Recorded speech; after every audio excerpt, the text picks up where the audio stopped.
Création d'une table bar, appelée aussi service cuisine. Le défi qui m'est posé concerne la création d'une table de cuisine type bar, à savoir une table haute pouvant être utilisée en étant assis sur un tabouret haut.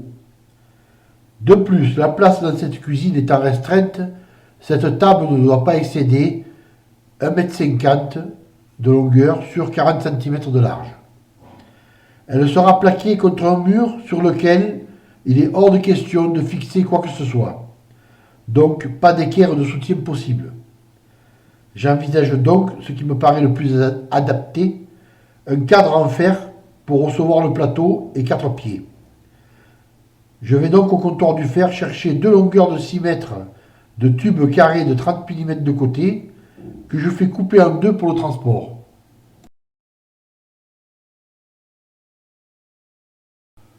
Je trace d'abord à main levée un petit croquis pour bien cerner le projet. Ensuite, sur mon établi improvisé, à l'aide de ma disqueuse, je coupe 4 morceaux de 93 cm qui seront les pieds de la table.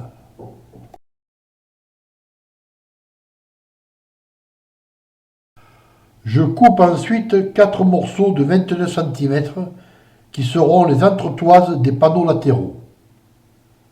Puis j'ébarbe soigneusement le tout.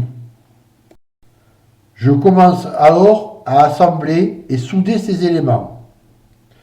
J'utilise des équerres magnétiques qui sont vraiment très pratiques et font réellement gagner du temps. Je soude d'abord un côté, puis l'autre, et ensuite j'ébarbe soigneusement les soudures.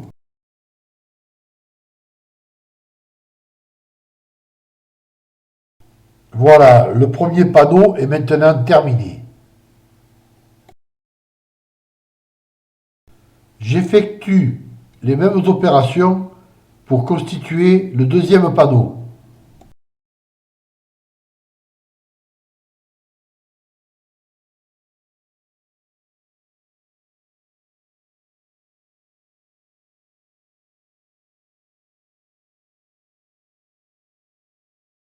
Je coupe maintenant 4 longueurs de 134 cm qui seront les entretoises.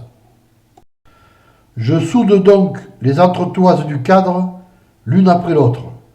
L'opération est délicate car je n'ai pas de table à souder stable et plane et il faut user d'astuces pour que cela soit bien d'équerre. Voilà, le cadre est maintenant équipé de ses 4 pieds. Je soude bien toutes les faces et j'ébarbe les soudures. Je soude maintenant la troisième entretoise que je place sur la partie du cadre qui se trouvera contre le mur, à une vingtaine de centimètres sous le cadre.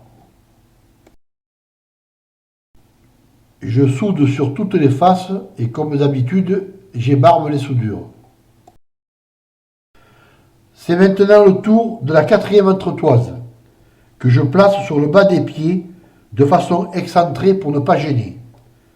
Et je la soude également sur toutes les faces. Je vais maintenant percer 6 trous autour du cadre pour pouvoir fixer le panneau de bois. Panneau de bois que je fixerai avec ces vis. Pour la finition des pieds, je vais les munir de bouchons en plastique qui feront office de protection pour le sol.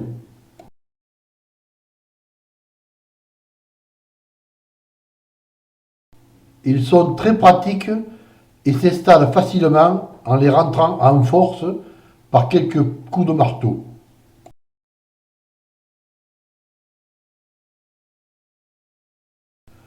Je vais maintenant pouvoir passer à la peinture.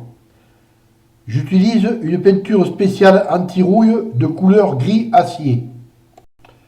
Voilà, le cadre étant peint, je vais maintenant pouvoir fixer le plateau. Ce plateau est un sapin panoté que j'ai acheté au comptoir du bois. Je l'ai fait découper à 150 cm sur 40 cm et 4,1 cm d'épaisseur. J'ai demandé que sur 3 faces, les arêtes soient façonnées en quart de rond et que les 2 angles en façade soient arrondis. Je présente donc mon cadre sur le plateau, je le dispose à ma convenance et je fais des avant-trous avec une petite mèche à bois pour que les vis pénètrent convenablement. Je fixe ensuite les 6 vis comme prévu. Ce panneau en sapin panoté est impeccable. Il donne l'impression d'un bois massif. Et voilà, j'espère avoir réussi mon défi. La table est stable, reste à la traiter, soit par un produit vitrificateur, soit par une peinture appropriée.